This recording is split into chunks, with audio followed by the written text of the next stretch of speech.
Žiūrėk, drauguži, santykių pradžioje tu jai buvai idealus vyras. Bet praeina mėnesiukas du ir jinai pradeda rodyti ragus. Atmetinėja susitikimus. Daugiau nevadina tavęs geriausiu pasaulyje. Yra kelios priežastys tokio drastiško pasikeitimo. Ir šiandien mes pakalbėsim ne apie besikeičiančius moters jausmus ir emocijas, o apie tavo įpročius. Yra 3 įpročiai, kurie iš tikrųjų vargina moteris ir priverčia ją susimastyti dėl savo pasirinkimo būti kartu. Kartok, praktikuok toliau šitą elgesį kuo įmanoma dažniau ir moteris būtinai praras bet kokį susidomėjimą tavimi. Pirmas punktas vadinasi brangioji išrink pati. Kalba eina apie įprotį konsultuoti su mergina ir deleguoti jai visas atsakomybės susijusias su pasirinkimais. Tu klausi merginos, ką geriau nupirkti, kokį filmą pažiūrėti, kaip išsirinkti darbdavį ar kokios spalvos automobilį pirkti. Lieka tik kaskart pasiklausti, kokios spalvos triusikus savo užsidėti.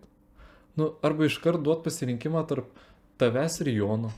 Pasirinkimas, aišku, bus ne tavo pusėje, o skirtisgi irgi nelabai norėtųsi. Bet užtat bent jau būsi 100% įsitikinęs šiuo sprendimu. Nemokėjimas priimti sprendimų atsiranda iš įpročio remtis aplinkybėmis. Tai nėra ramstis, tai palūžų šaka, ant kurios tu kabi, tikėdamasis neprakris žemyn. Šaka sulūž, anksčiau ar vėliau. Subrendęs žmogus remiasi ne išoriniam aplinkybėm ir kitų nuomonė, o savim ir savo galimybėm. Jis lips kamienų į medžio viršūnę, pasikliaudamas savo rankų jėga. Kodėlgi tai būna? Kodėl vyrai dažnai pradeda tarti su mergina? Tai labai dažna praktika. Aš galiu išskirti 3 priežastis. Pirma, priimti sprendimą reiškia priimti atsakomybę už to sprendimo pasiekmes. Ir tikėtina, kad gyvenimas tavęs neparuošia tokiom situacijom. Todėl tau reikia ant kažko permest kaltę. Priežastis numeris 2, tu bijai daryti klaidas. O tai ir yra pati pagrindinė klaida. Nesuprasti, kad nesėkmės yra gyvenimo dalis. Jos duoda patirtį, leidžia būti sėkmingesniam ateityje. Juk nebūna kažkokių kelių į aukštumas be nenustojamo mokymosi. Ir trečia priežastis - sprendimų priėmimas reikalauja stiprios valios. Jeigu pasirinkimas padarytas, lieka dėti pastangas tikslo pasiekimo link, to sprendimo realizacijai. O daryti nelabai kažką ir norisi. Norisi visą atsakomybę permest kitam ir tiesiog toliau užsiimti jaukią degradaciją.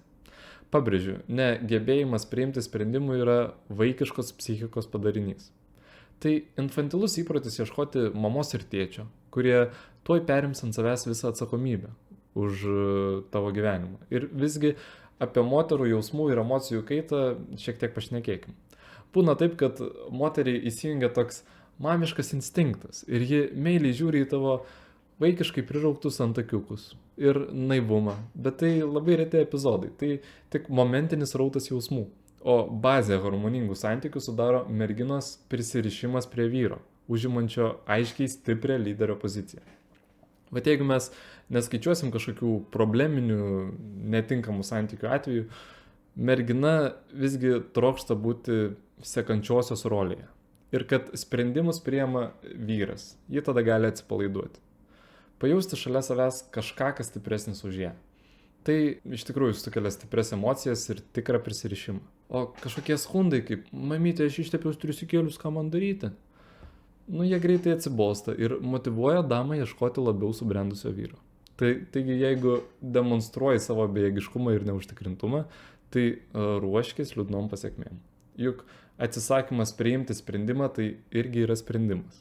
Todėl, kai prisistatys kažkoks Jonas, vietoj to, kad skūstis kokia bloga pas tave kalytė, prisimink, tu pats pastatei ją į lyderės poziciją jūsų santykiuose. Antras punktas tai skundai. Tarp kitko dėl skundų. Kai kurie žmonės įgarsina asmeninės gyvenimo problemas, kad nuimt nuo savęs stresą. Taip jie atpalaiduoja savo vidinę būseną ir išsivalo nuo stresų savo organizme. Tačiau faktiškai skundas tai savo naštų perkelimas ant kito žmogaus pečių. Todėl vyras, kada pasisako savo merginai, jaučia palengvėjimą. Pasiskundė mylimai apie savo bosą, kuris ir vėl perlenkė lazdą, arba kvailus klientus, kurie visą laiką nepatenkinti. Juk jis tik pasidalino savo skausmu su artimu žmogumi. Atrodytų, vietoj gailesčio jau geriau merginai iššaukti kažkokį malonų jausmą.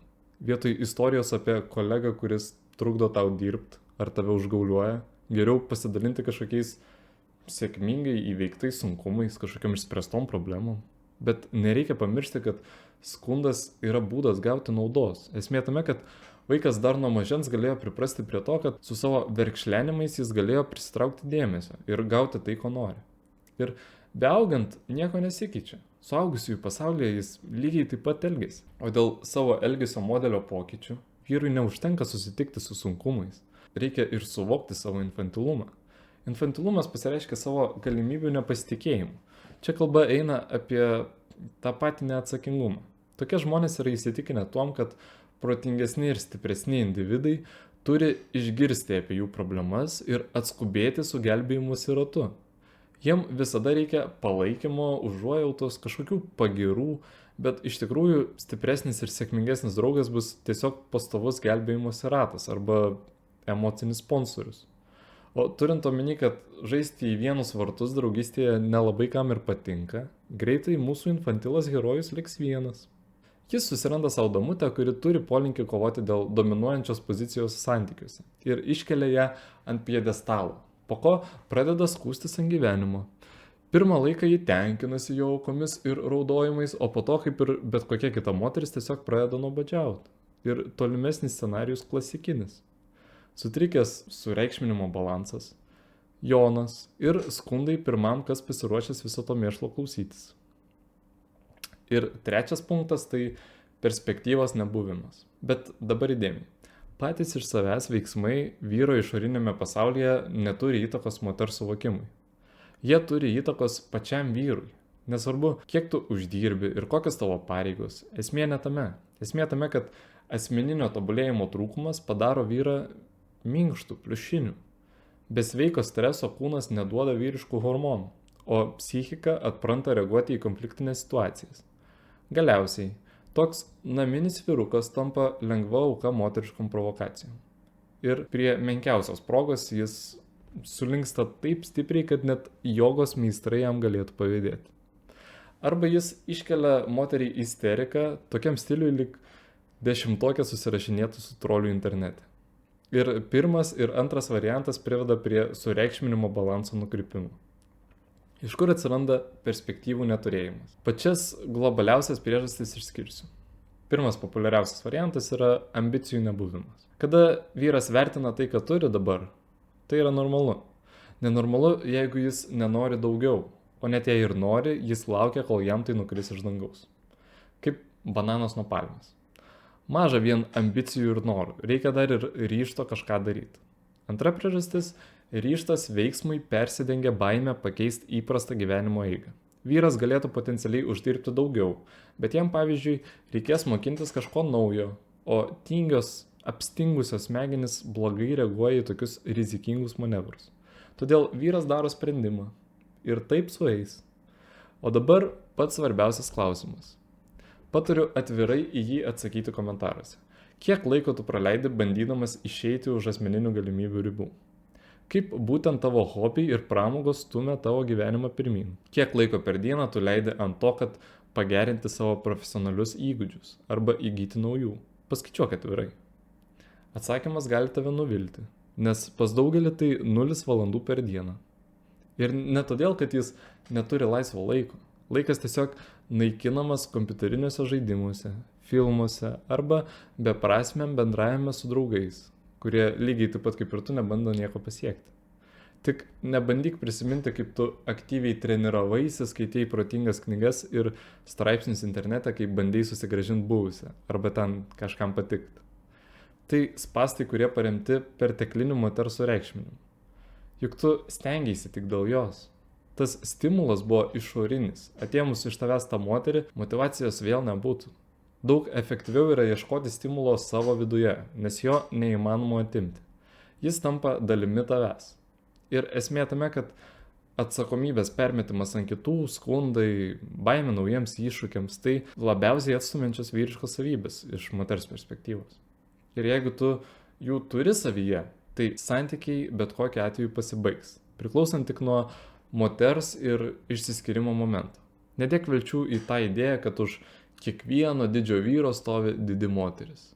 Nei viena mergina nepadės tau tapti geresniu. juk tai vėl permetimas atsakomybės nuo savo pečių ant jos. Ta pati istorija ir su kursais, treneriais, psichologais. Arba tu pasiruošę savo jėgom sukurti tvirtą stuburą, arba tave lankstys visi, kas išvelgs tame naudą. Tai bus tavo tėvai, vaikai, kolegos, bosas ir moteris. Jeigu tu nori savęs pagailėti, tai pirmin. Bet būnam sąžininkai, kas gaili savęs, tai maksimum, ko jie gali tikėtis iš aplinkinių, tai tik tas pats gailestis. Tai tavo pasirinkimas, kuris neatneš nei sėkmės, nei pagarbos, nei meilės. Absoliučiai nieko.